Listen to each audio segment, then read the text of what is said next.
Good morning, students. So, today we'll be talking about the neural coordination and integration. So, after the endocrine chapter, we started the neural system or the neural coordination as well as the integration part. So, both these endocrine and nervous system are regulating our different body activities, and they are providing our body to make stimulus or to respond against various stimulus that it is receiving. So now what is nerve transmission? We talked about the different types of neurons, the structure of neuron, and in how many parts it is divided. Now we'll be talking about the nerve transmission. So now define and explain the importance of the following in the generation of transmission of the nerve impulses. तो कौन कौन से parts transmission of nerve impulses में काम कर रहे हैं उनको हम यहाँ पे स्टडी करेंगे. सो सबसे पहला है potential difference. So what is potential difference? The difference in the electrical charges between two places. तो कोई दो डिफरेंट प्लेसेस के बीच में जो इलेक्ट्रिकल चार्जेस का जो डिफरेंस होता है कि एक प्लेस पे अगर ज़्यादा तो दूसरे प्लेस पे कम, तो इन दोनों का जो डिफरेंस हम निकालेंगे that will be equal to the potential difference. So potential difference plays a very major role in the nerve transmission. Second comes the membrane potential. So differences in the electrical charges between inside and outside of the membrane. तो जैसे कि plasma membrane है, बहुत सारे cell organelles भी किसी भी cell membrane से बाउंड होते हैं. So all these cell membranes are having they are having one part which is inside and one part which is outside, that is inside the membrane and outside the membrane.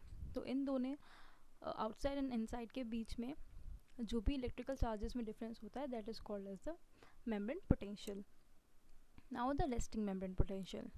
So it is describe as the unstimulated और the polarise state of neuron. तो यहाँ पे जब बिना किसी stimulus के neuron है, अभी कोई भी स्टिमुलस न्यूरॉन के पास नहीं आया है, इसलिए वो रेस्टिंग स्टेट पे है, वो कोई भी रिस्पॉन्स नहीं देगा अभी. एंड जो स्टेज होती है that is the resting membrane potential and it is of about -70 millivolt. So -70 is that कि it is in negative and that's why it haven't received any stimulus. अगर ये stimulus कोई receive करेगा, ये negative value positive में change हो जाएगी.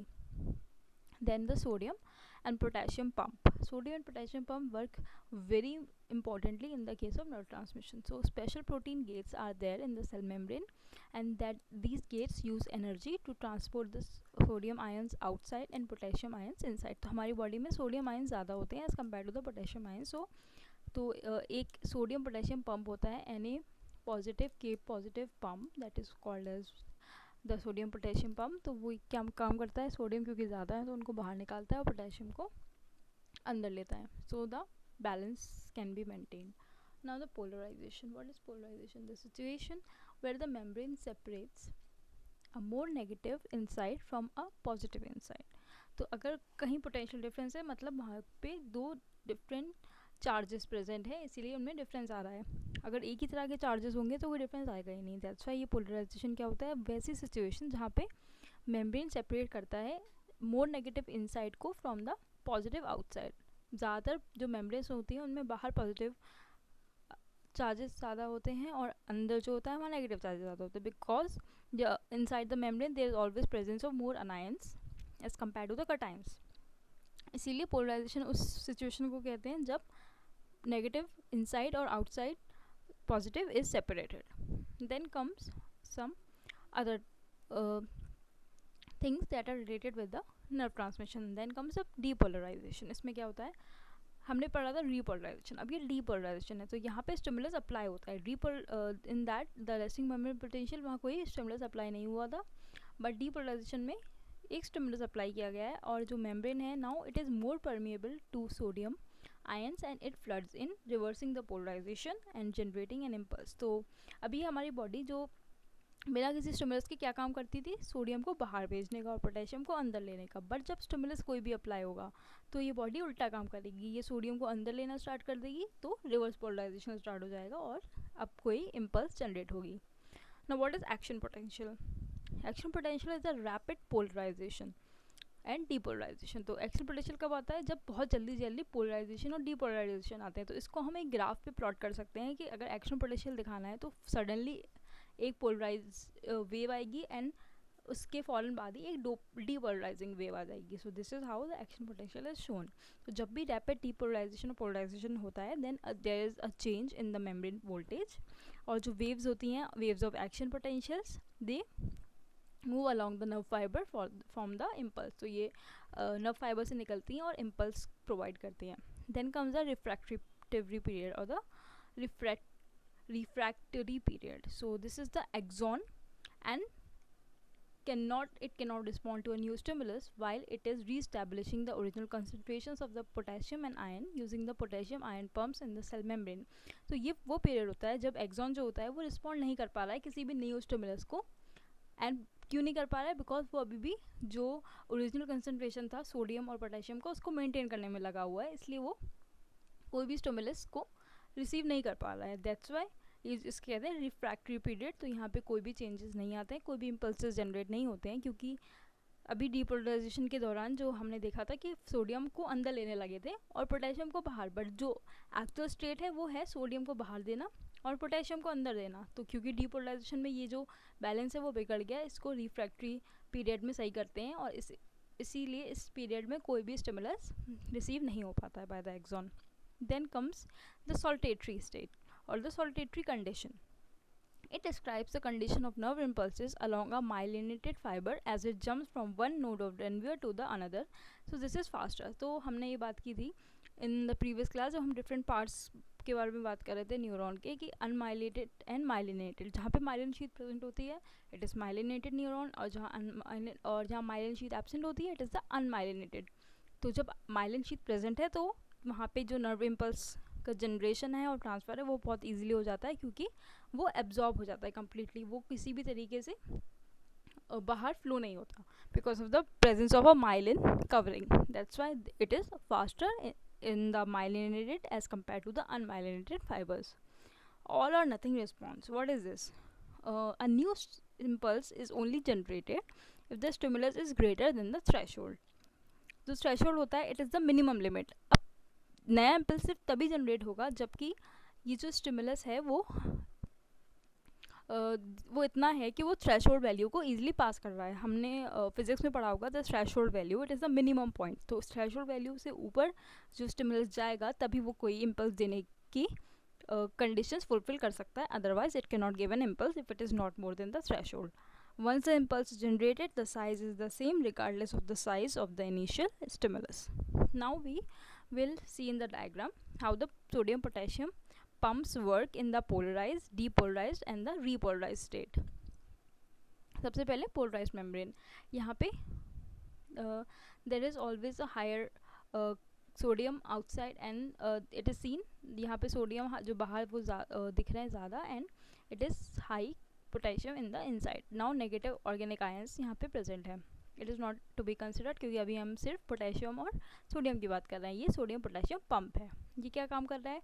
ये पोटेशियम को अंदर ले रहा है और सोडियम को बाहर दे रहा है। बट यहाँ जब डीपोलराइजेशन स्टेट आएगा, डीपोलराइजेशन स्टेट आएगा, अब ये जो काम यहाँ पर हो रहा है सोडियम को बाहर और पोटेशियम को अंदर लेने का, वो उल्टा होने लगेगा।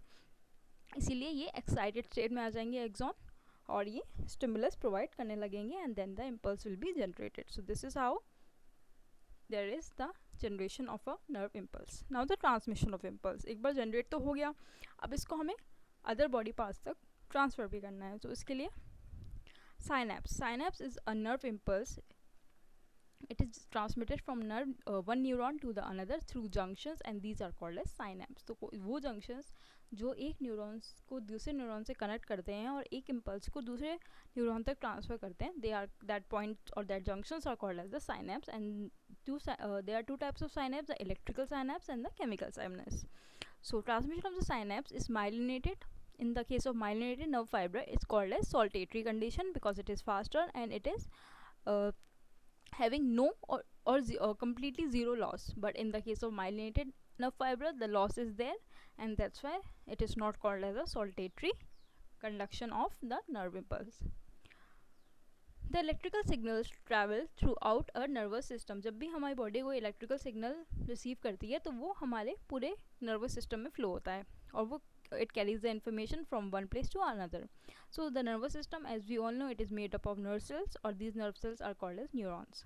Neurons have gaps between them. These are called as the synaptic spaces. So this is, you can see how one neuron is connected to the another neuron. एक न्यूरॉन की जो डेंड्राइट्स होती हैं, जो एक्सॉन बल्ब्स होते हैं, वो connect हो जाते हैं दूसरे की dendrites. So this is how the connection is there, and this space is called as the synaptic spaces. So these synaptic spaces with an electrical signal has to jump across in order to continue. तो इनको jump करना पड़ता है from one neuron to another so that कि जो flow of impulse है वो continue रहे.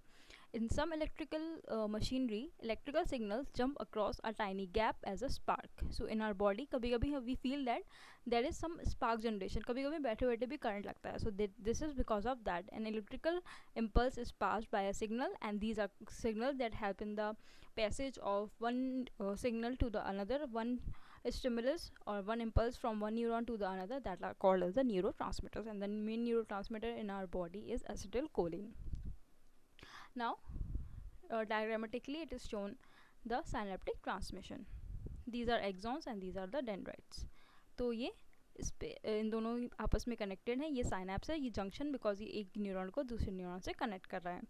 देन अगर हमें इसको बोन में ट्रांसफ़र करना है, सो ये कैल्शियम चैनल्स हैं यहाँ पे, and these are vesicles with neurotransmitters inside. इनके अंदर न्यूरोट्रांसमीटर्स हैं. अब ये न्यूरोट्रांसमीटर्स पे जब ये एक्ट करेगा तो एक्सॉन जो प्रेजेंट है इन द केस ऑफ बोन्स, तो ये यहाँ पे अपने न्यूरोट्रांसमीटर्स यहाँ से रिलीज होंगे by breaking off these walls, and then they will enter the ion channel. अब ये एक्सॉन है एक न्यूरॉन का और ये डेंड्राइट है दूसरे न्यूरॉन की, आपस में कनेक्टेड है. तो यहाँ से अब जो कि इम्पल्स ट्रांसफ़र हो रही है वो यहाँ से यहाँ पे आ जाएगी, and they will be received on these neurotransmitter diffusible across synapse and binds on the receptors. तो ये रिसेप्टर्स हैं डेंड्राइट पे जो कि एक्सॉन से आने वाले न्यूरोट्रांसमीटर्स को अपने ऊपर बाइंड कर रहे हैं. सो this is how the complete synaptic transmission is occurring from one neuron to the another by the help of the synaptic spaces, and the junctions are called as synapse. Now the central nervous system. So our body our brain is divided into basically two systems. Our nervous system is of two types, the central nervous and the peripheral. So what is the function of a central nervous system? They act as command and control. So main जो हमारी body nervous system है जो हमारी body में, that is the central nervous system. वो mainly हमारे body के control and command को रेगुलेट करता है. It controls the voluntary movements and functioning of the involuntary organs. Also it controls the thermoregulation. Thermoregulation is the maintenance of the body temperature. ये इसका जो reason होता है that is regulated at the hypothalamus that is present on the in the brain, in the middle of the brain.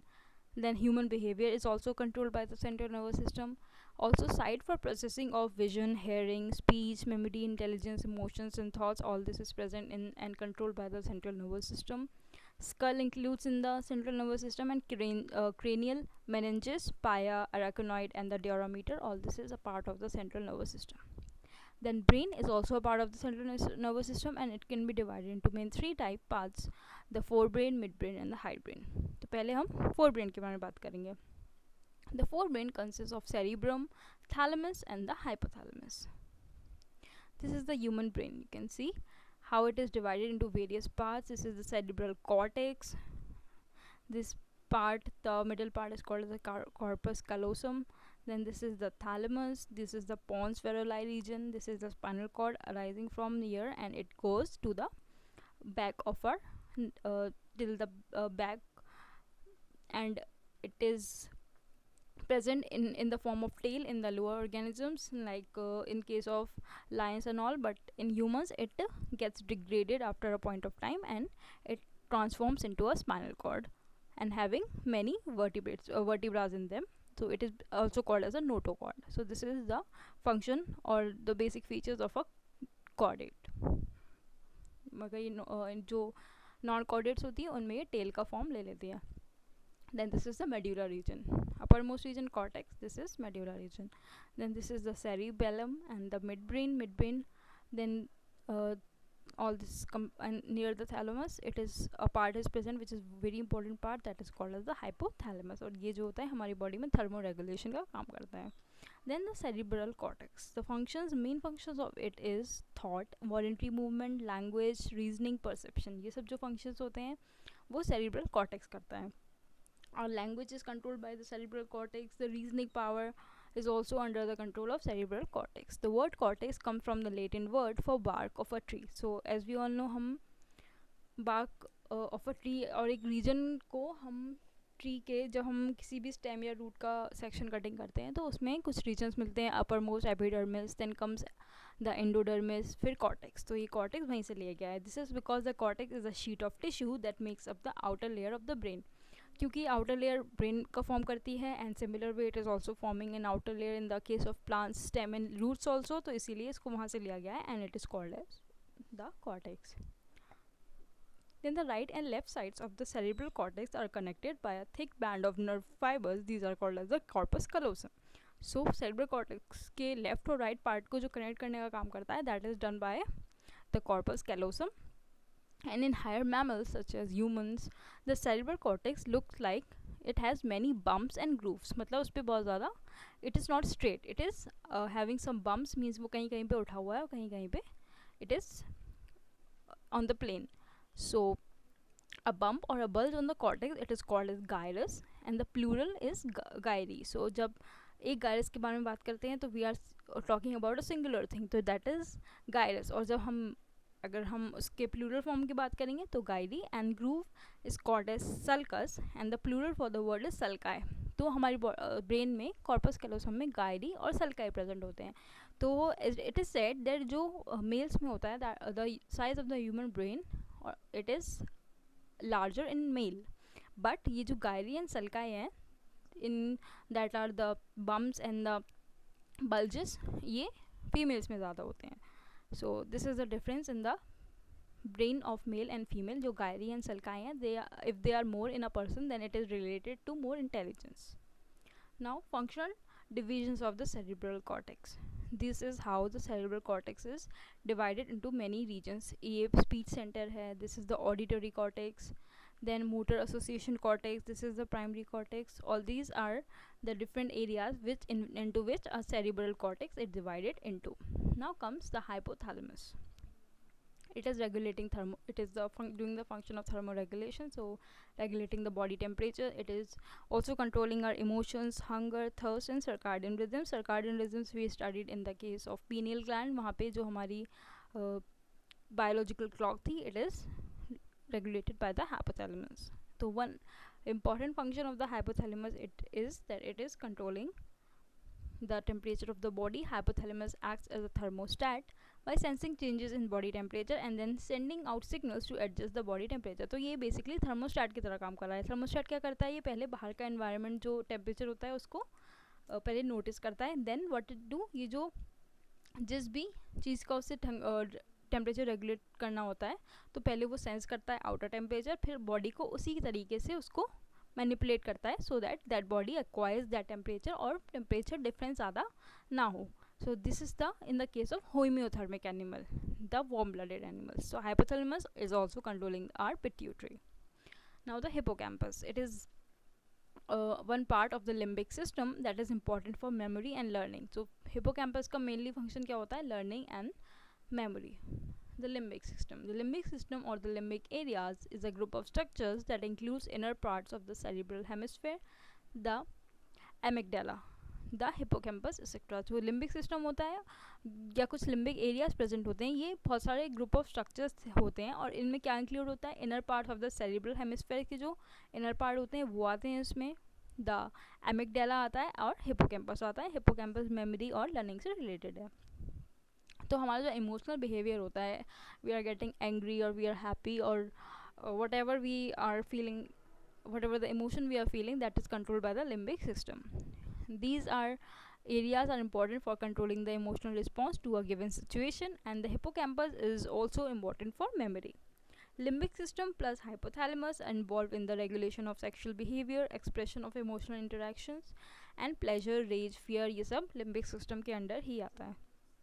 Then the midbrain, ये सब forebrain के part थे. अब midbrain, it is located between the hypothalamus of the forebrain and pons of the hindbrain. तो hindbrain में जो एक region होता है that is called as the pons feruli, उसके और जो forebrain में hypothalamus होता है उसके बीच में जो region present होता है वो उसको हम midbrain बोलते हैं. तो the dorsal portion of midbrain, it consists of 4 round swellings that are called as the corpora quadrigemina, So corpora, because they are four in number, and corpora quadri word is always related for four. तो dorsal portion of the midbrain, it is consists of four route swelling मतलब कुछ upgrowth होती है वहाँ पे, and they are called as the corpora quadrigemina. And the functions of the midbrain are mainly related to vision, audition, eye movement, and the body movement. Now the brainstem. Mid and hindbrain, they both combine and form a brain stem, and the functions of the brain stem are breathing, regulating the heartbeat, and regulating the pressure of the blood. Then hindbrain में cerebellum आता है. So the functions of it are movement, balance, and posture. जो हमारा posture है, either we are having a straight posture, or some people are little bent as they bend their shoulders. Everyone have different posture. So ये सब control होता है by the hindbrain, basically the cerebellum. Hindbrain consists of bones, the cerebellum, and the medulla. Cerebellum again divided into hemisphere and has a cortex that surrounds the hemisphere. Medulla connected to the spinal cord. अब ये जो hindbrain का part है ये spinal cord से connect होता है, because after the brain ends वहाँ से spinal cord start हो जाती है, इसलिए जो lower most part है the hindbrain, it is being connected to the spinal cord. It is controlling the respiration, cardiovascular reflexes, and the gastric secretions. तो ये respiratory system, circulatory system और digestive system तीनों को regulate कर रहा है hindbrain. The reflex action and the reflex arc. So what are the reflex action? The process of response to a stimulus that occurs involuntary. Involuntary मगर मतलब वो responses जो हमारे control में नहीं है, तो वो reflex action में आते हैं. उनको response देना उनके किसी भी involuntary action में, that is under the reflex action. So this is the reflex arc, how it is generating. सबसे पहले effector यहाँ से generate हुआ, फिर ये motor neuron के through brain तक गया, then sensory neuron ने इसको effector organ तक लाया, and यहाँ पे वहाँ response आ जाएगा. So this is an arc, forming an arc, because it is moving from here to here, and then the signals is being tested upon, and brain सोचता है कि हमें इस चीज़ पे क्या सिग्नल देना है, then it takes it back to the effector, अब फिर हम सिग्नल देते हैं. और ये जो होता है वो बहुत जल्दी होता है, otherwise if you are touching something very hot, हम उस पर हाथ हटाएंगे ही नहीं अगर ये जल्दी नहीं होगा, and we'll get burn, we'll get hurt. That's why ये जो रिफ्लेक्स ऑप्शन होता है, it is very very quick. Now human eye. So the human eye is also a very unique feature. It is divided into many things. It is first of all, it is consisting of a vitreous fluid that is present in the eye, and at the back of the lens ये हमारी eyes में जो moisture है इसको maintain रखता है. Then comes the optic disc, यहाँ से लेंस फॉर्म करते हैं. फिर retina, the choroid, these are the optic nerves. यहाँ पे जो ब्लड सप्लाई होता है, they are richly supplied with the blood. This is the outermost sclera. Then comes posterior chamber, the anterior chamber, this is cornea, this is iris, these are iris, yellow color you can see, and these are the ciliary bodies, they are connecting the posterior chamber or the iris to the lens. So this is the complete structure of a human eye. Now retina. So cross section of अगर retina, अगर हम यहाँ से retina का cross section काटें और उसको under the microscope देखें तो we'll see many layers in them. सबसे बाहर होता है ganglion axons, then comes the ganglion cell layer, these are the bipolar cell layer and the receptor layer. यहाँ से जो लाइट परसीव होती है, and these are the pigmented epithelium. So यहाँ से हमारी आइज में इमेजेस बनना स्टार्ट हो जाती हैं. Then if we look another closeup of the retina, so यहाँ पे पिगमेंटेड एपिथेलियम है, ये रोड्स एंड कोन्स हैं. तो डिफरेंस क्या होता है रोड्स एंड कोन्स में, जब हम ब्राइट एरिया या किसी ब्राइट लाइट में देखते हैं तो हमारी कोन्स फंक्शन कर रही होती हैं उस टाइम पे. बट अगर एकदम से लाइट डिम हो जाती है तो यू मस्ट हैव सीन और नोटिस दैट हम लोग का ब्लर जो आइज़ होती हैं वो एकदम से ब्लर दिखने लगती हैं. बट अगर बहुत देर तक अंधेरा रहता है तो फॉर आफ्टर सम टाइम हमारी आँखें रीगेन कर लेती हैं their power, and they start to look a little bit properly. So that is because ये जो टाइम होता है इस दो लाइट के और डार्क के बीच में, यहाँ पे रोड्स का फॉर्मेशन हो जाता है. तो for visualising at the night time rods are used, and for visualizing things in the daytime cones are used. Then these are the different layers: outer lining membrane, these are the Muller cells, horizontal cells, these are bipolar cells, amacrine cells, ganglion cells, the nerve fibers and the inner limiting membrane. यहाँ से light perceive होती है, फिर इस सब के बाद the vision is what we see. The structure of eye. So there are three layers: the sclera, choroid, and retina. The anterior portion of sclera is cornea. So जब anterior most portion जो sclera का होता है, that is called as cornea. It is present outermost. Choroids form the ciliary bodies, iris, and the pupil.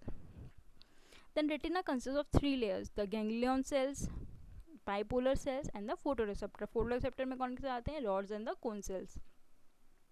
Photoreceptor cells में ही photo pigments present होते हैं. And what are the two types of pigments? Rhodopsin present होते हैं rods में और iodopsin present होते हैं in the case of cones.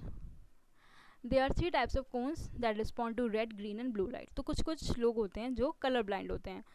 That is the reason कि अगर कोन्स में कोई भी प्रॉब्लम होती है तो RBG द बेसिक कलर्स, तो उनमें वो ये तीनों कलर्स में देखने में डेफिशिएंसी और प्रॉब्लम हो जाती है. Blind spot for optic nerve to leave and blood vessels to enter. ये ब्लाइंड स्पॉट किस लिए होता है? There is a blind spot in the eye. यहाँ से ऑप्टिक नर्व है वो जो लीव करती है और वहीं से ब्लड वेसल्स जो होती हैं वो हमारे आइज में एंटर करती हैं. Fovea is present in yellowish pigmented spot called macula lutea. तो fovea it is present in the eye, it is a part of the eye. ये येलोइश पिगमेंटेड स्पॉट होता है हमारी आई में. It is called as macula lutea. And fovea contains only cones, hence visual activity is highest. क्योंकि cones जो होती हैं वो ब्राइटेस्ट लाइट में देखती हैं and they have the most clear vision. That's why जो फोविया होता है वो सिर्फ और सिर्फ कोन्स का बना होता है. दैट्स वाई जो उनकी विजुअल एक्टिविटी होती है सबसे ज़्यादा होती है. Aqueous chamber with aqueous humour and the vitreous humour with vitreous humour. तो इस आइज में दो चैम्बर्स होती हैं. एक्वस चैम्बर जिसमें एक्वस ह्यूमर प्रेजेंट होता है और दूसरा होता है विट्रस चैम्बर, यहाँ पे विट्रस ह्यूमर प्रेजेंट होता है. अब now the mechanism of vision. कैसे हमारी आइज लाइट परसीव करने के बाद देखना स्टार्ट करती हैं. So light rays come and they enter cornea. Cornea outer most है, फिर लेंस है, तो लेंस पे जाती हैं. देन रेटिना जनरेट करता है impulses in rods and cones. अब रॉड्स एंड कोन्स में इम्पल्स जनरेट हुआ तो ऑप्सिन एंड रेटिनॉल जो होते हैं फोटो पिगमेंट के पार्ट होते हैं वो डिसोसिएट करते हैं. फिर रिजल्ट क्या होता है? There is change in the opsin structure and it causes the membrane permeability change हो जाती है. तो अब जो हमारी आइज में जो मेम्ब्रेन है उसकी परमेबिलिटी चेंज हो जाती है. तो it results in the generation of photoreceptor cells and then action potential in the ganglion cells through bipolar cells generate होता है. फिर ऑप्टिक नर्व पे जाता है. देन विजुअल कॉर्टेक्स जो एरिया होता है ब्रेन का, वहाँ पे इमेज रिकॉग्नाइज होती है based on the earlier memory and experience. तो हमारी ब्रेन में जो इमेजेस ऑलरेडी फॉर्म हो जाती हैं उनको देखने में हमें ज़्यादा ईजिली आसानी होती है रादर देन जो हम नई इमेजेस या किसी नए पर्सन को देखते हैं, बिकॉज वो इमेजेस ऑलरेडी हमारी मेमोरी में सेव हैं. तो this is the complete mechanism of vision, how light is perceive होने के बाद इमेज कैसे बनती है. Now comes the ear. Ear perform two sensory function. सबसे पहला इसका hearing and second and the most important is maintenance of the body balance. So maintenance of the body balance is done by the ear. Three major sections of the ear are outer ear, middle and the innermost is eustachian tube. तो outer ear होता है जो वो consist होता है pinna का. External auditory meatus, sebaceous gland are present. In the case of skin also in the ear ये क्या कर रहे हैं? वैक्स सिक्रीशन कर रहे हैं and they are trapping any dust particles जो कि हमारे कान में एंटर कर जाता है. Then fine hairs are there and the tympanic membrane. All this is the part of the outer ear. Then comes the middle ear. So in the middle ear there are three ear ossicles: malleus, incus and stapes. So ये three ear ossicles present होते हैं middle ear में. They are called as malleus, incus and stapes. And stapes is attached to oval window of cochlea. Cochlea में एक oval shaped window present होती है, stapes उससे attach होती है. Then eustachian tube connects the middle ear cavity with the pharynx. तो pharynx जो हमारे it is also a part of the respiratory system. तो pharynx से connect होता है eustachian tube. From the ear to the throat it is connecting. You equalize pressure on either side of the eardrum is maintained. This is the structure of a human hair. It is a little complex but it is very interesting. ये ear pinna है. यहाँ से ये auditory meatus which is a tube is originating. फिर यहाँ पे it is malleus, incus, stapes. There are three ossicles. It is a temporal bone. ये tympanic membrane है. It is basically related to the balancing function. ये tympanic cavity है. This is the Eustachian tube. ये cochlea है. Then stapes किससे होती है? Connected to the window, oval shaped window of the cochlea. तो ये यहाँ से कनेक्टेड है. These are the semicircular canals. This is the vestibular nerve, facial nerve and this is the cochlear nerve. Then from the this is the end point where internal auditory meatus is present. So this is the complete human ear, how it is look like and what are the different parts. Now the inner ear called as labyrinth. It is consisting of two parts, bony and the membranous labyrinth. The fluid are endolymph and the perilymph. तो दो type के fluids present होते हैं, endo जो कि अंदर present होता है and peri it is present at the outermost position. Then coiled portion of the labyrinth जो होता है it is only called as cochlea, because in the picture you can see it is having the formation of a snail like structure. So this is called as cochlea. Then space between scala media is called as scala vestibuli, and it is present below the scala tympani. Organ of Corti, it is located on the basilar membrane, contains hair cells and acts as auditory receptors. So auditory receptor means जो कि sound receive करते हैं. तो ये these are the organs of Corti. और ये basilar membrane पे present होते हैं और ये hairs इनमें hair cells present होते हैं. Above hair cells is a tectorial membrane. Inner ear also contain vestibular apparatus above the cochlea. जो inner ear होता है वो उसके ऊपर vestibular apparatus होता है, that is just above, present just above the cochlea, and semicircular canals भी होती हैं, otoliths organs, saculae and ureter. All this is shown in this picture, how they are present in what position. These are the semicircular canals.